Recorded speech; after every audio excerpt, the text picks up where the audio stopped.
My WWE Elimination Chamber 2012 pay-per-view review. The pay-per-view just went off there a little while ago. And as far as my thoughts on the show, I actually thought it was a fairly good show from WWE. It wasn't a great show, but I thought there was a number of good things on here.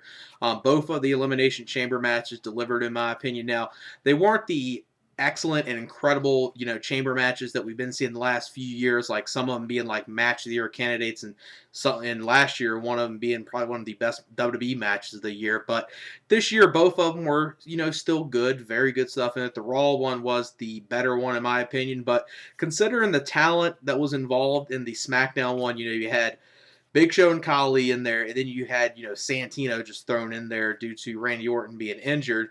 You thought, with those three people, it was going to drag it down, but actually the SmackDown wasn't that bad.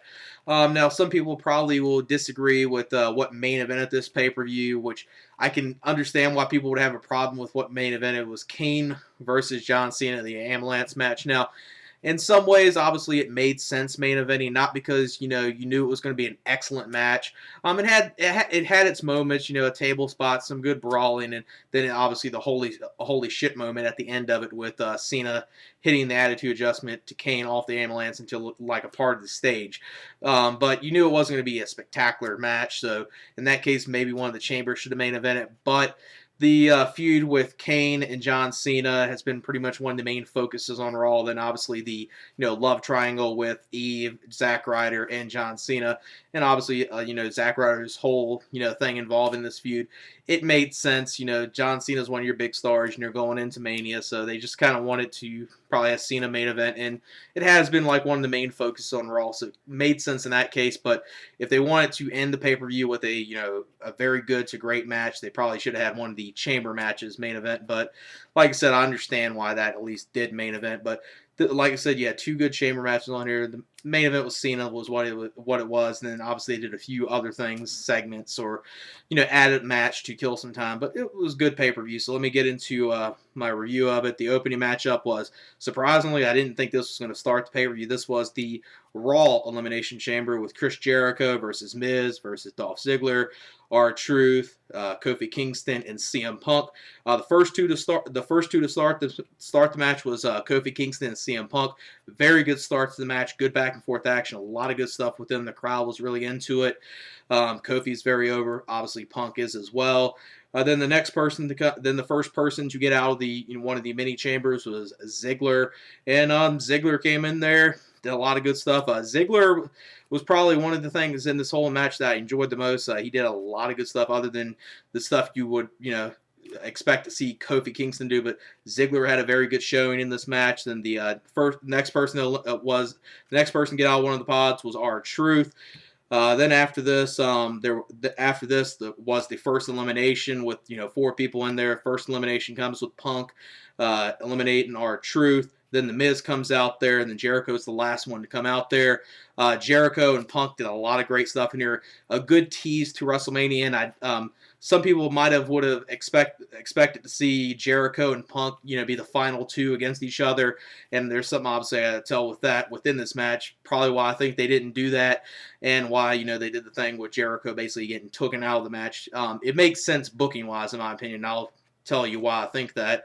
Then the next elimination came when Jericho eliminated Ziggler. Then Jericho eliminated Kofi Kingston. Kofi Kingston tapped it out of the walls of Jericho. Then after this, after Jericho eliminated Kofi Kingston, he went after Kofi Kingston, was attacking him, threw him out of the Elimination Chamber. Door was open. Then Punk kicked Jericho in the head. Jericho went falling out of the cage, and the cage door basically knocked the cameraman down, and Jericho was out. I thought, maybe Jericho would have came back in the match, but no, Jericho was written out at this part of the match, said he could not continue to compete. So the final two in this match, considering the thing that happened with Jericho being there since he got eliminated basically right there, basically getting KO'd and taken out of the match right there. And and the reason why I think they probably did that with Jericho is with Jericho and Punk obviously being the match you're going to see for the WWE title at WrestleMania, they did do a good job of, doing some teasing in this match, because you did see stuff, but you did see some in-ring action and confrontation with Jericho and Punk in this match, but they didn't overly do it. Whereas if them two would have been the final two, you would have been seeing like 5-10 minutes, which would have been a good sneak peek of what you would have seen at Mania, but I think they want to save pretty much all of it up until Mania, so it's probably the reason why they did that. And The Miz and Punk were the final two. They did a good job making it seem like The Miz was actually going to win here, and then Punk ends up hitting the go to sleep for him to retain the title. Good chamber match. Definitely the better of the two chamber matches, in my opinion. About 3.5, maybe 3 3/4 stars. Very good way to start the pay-per-view. Then the next matchup was Beth Phoenix versus Tamina Snuka for the Divas title. Actually, this was not a bad women's match for WWE standards. This was actually a fairly solid Divas match.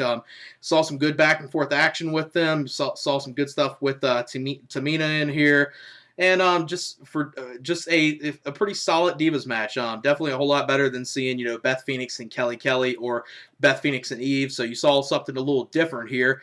So I'm glad to see that. Definitely made it. They did a good job making it seem like Beth Phoenix was going to lose this match, because Tamina did the splash off the top, looked like she was going to win there. Then Beth Phoenix ends up winning the match and retaining by hitting the glam slam to Tamina. So actually not a bad women's match. About 2 1/4 stars. Actually, I thoroughly enjoyed that women's match. It wasn't great, but it was better than some Divas matches I've been seeing recently from WWE. Then the next part, they did a little segment. John Laurinaitis comes to the ring, and then after that, Alberto Del Rio comes out. So Alberto Del Rio is basically kind of like his little return here, coming out there. He comes out there, gets on the mic, says, John Laurinaitis, I think you need to be the permanent general manager for both Raw and SmackDown. Then after this, Mark Henry comes out there. Mark Henry says the same exact thing. Then Christian comes out there, says the same exact thing. Then they pose in the ring with a picture with David Otunga, and that's kind of the end of the segment. Obviously something right here that, did serve, storyline purposes right here, but it was more or less a segment just to, kill some time for this pay-per-view, considering you only had 4 matches on this pay-per-view going into it, and then obviously later on they did add another one, so they only had 5 matches for this pay-per-view, even though we know the 2 chamber matches do take up about over half the pay-per-view, but they kind of did this segment just to kill some time. Then the next matchup was the SmackDown Elimination Chamber. This was Great Khali, Cody Rhodes, Santino, Daniel Bryan, Wade Barrett, and Big Show. Started off with Wade Barrett and Big Show against each other, and kind of like a fairly slow start of this. It really picked up at the end of the match, and some stuff at the end some people might have disliked, but I think it really picked up at the end. Started off fairly slow, like you would expect with Big Show and Wade Barrett, but did pick up. The first person that came out of the little pods was Cody Rhodes. Then Santino came out, then Khali, and then after this, Khali came out there, pretty much laid everyone out, but Big Show that was in there at that moment. And then you saw a little stare down with them too. You knew you were going to have some action with them too, a little back and forth action with them. And then Big Show hits the spear to Khali to eliminate Khali. So Khali is the first person eliminated in this match. Then after Khali is eliminated by Big Show, Daniel Bryan is the obviously last person to come out there. Good thing they did at the end, I thought, with Big Show and Daniel Bryan. Big Show was on top of the chamber, breaking through, and then got through. And while Daniel Bryan was waiting to come out the pod since he was the last person, Big Show was pretty much just beating him down, handling him in there. Then Daniel Bryan came out. So a good thing, right? A good part right there with Big Show. Then the next elimination came when Rhodes eliminated Big Show. The way this happened was Wade Barrett hit the elbow to Big Show and basically eliminated him that way, and Rhodes took basically the pinfall from Wade Barrett right there. Then the next elimination came when Santino eliminated Cody Rhodes with a roll-up. The crowd's really into Santino, and I kind of expected WWE to do what they did with Santino in this match, basically making it almost look like he was going to win the title and kind of like making some people worried, because I don't think many people want to see Santino with the title, but he's over with the crowd, so I understand why they did that type of stuff in this match. Then the next elimination came. I thought it was going to be, with Santino, Barrett, and Daniel Bryan being the ones left in there. I was expecting it to be Barrett and Daniel Bryan at the end, but no, it was Santino eliminated Barrett. So the final two were Daniel Bryan and Santino. They did a fairly good job of making it seem like Santino actually did have a shot in here. So I like that, and the way the crowd is behind Santino, it's worth pushing him like this, but never actually having it happen. So it's one of those things where some people will be like they shouldn't be pushing him this much because he's kind of like a joke talent, but crowd's into him so much that I understand it, and I think most of us fans know that he's never going to win, something big like the Royal Rumble or the World Heavyweight title. So it's kind of like just a teaser, and it's something just to do for comedy, kind of right there. But they did made it seem like he was actually going to defeat Daniel Bryan here. He actually hit the Cobra. I think he actually hit the Cobra on Daniel Bryan. Looked like that was going to be in. Daniel Bryan kicked out. And the end of the match comes when Daniel Bryan finally locks in the label lock to Santino for him to retain the title. So both of the world titles and obviously the women's title were retained on this pay-per-view, so no title changes on this pay-per-view. And considering, like I said, going into it with the talent in the Smackdown one, it definitely was better than what I was expecting. It started off slow, with Barrett and Big Show, then picked up middle ways, and it had a fairly good ending to it, and Daniel Bryan retained, like I said. Then post-match, Sheamus came out here. Him and Daniel Bryan basically had a little something in the ring. Sheamus laid him out, so we'll probably be seeing. Obviously, this was to signify that we're going to be seeing Sheamus versus Daniel Bryan for the World Heavyweight title. It's at the WrestleMania this year.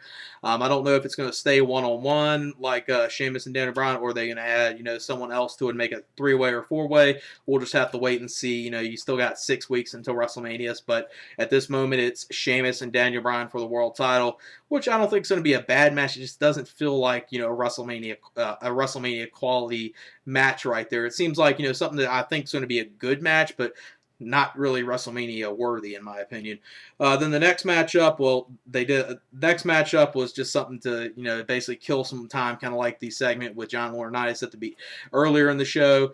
They did a U.S. title match on here, just added bonus with Jack Swagger versus Justin Gabriel. Very short match, probably was given maybe 4 or 5 minutes. Justin Gabriel, when he was getting in action, was fairly decent match, but it wasn't much of anything. It was just a match that got added at the last minute. So for what it was, it was at least watchable. I would say probably the weakest match on here, but it wasn't advertised. It was just something thrown out at the last minute. It was a show so short it didn't really matter. Zack Ryder retains the U.S. title after Gabriel taps out of the ankle lock in this match. About a 1 3/4 star match, just like I said. Something kind of kill some time there and just was added at the last minute, so it was at least watchable. Then the main event, like I said, was Kane and John Cena. Now some people might have had a little problem with this being the main event, but I already explained why. It kind of was what was reason to be the main. It was at least had a reason to be the main event. With it being the main focus going into this pay-per-view and the whole stuff with John Cena and Kane. Embrace the hate, and then the love triangle with John Cena, Eve, and Zack Ryder and all that. So it made sense main event. Now I think many people watching it, seeing it being the main event, knew it wasn't going to be anything spectacular. It was kind of what it was, what you expect from a John Cena versus Kane ambulance match. You saw some good brawling in here. All the way around the arena, up the stage, and all that. And really, like the two main spots in here was one spot was actually kind of really impressive for John Cena. John Cena picked up Kane. He was looking like he was going to do the attitude adjustment through the Spanish announce table, but he was going up the steps. So picking up someone like Kane's size, going up the steps like that, and he didn't do the attitude adjustment. Kane got out of it just in time, and then choke slam John Cena through the table.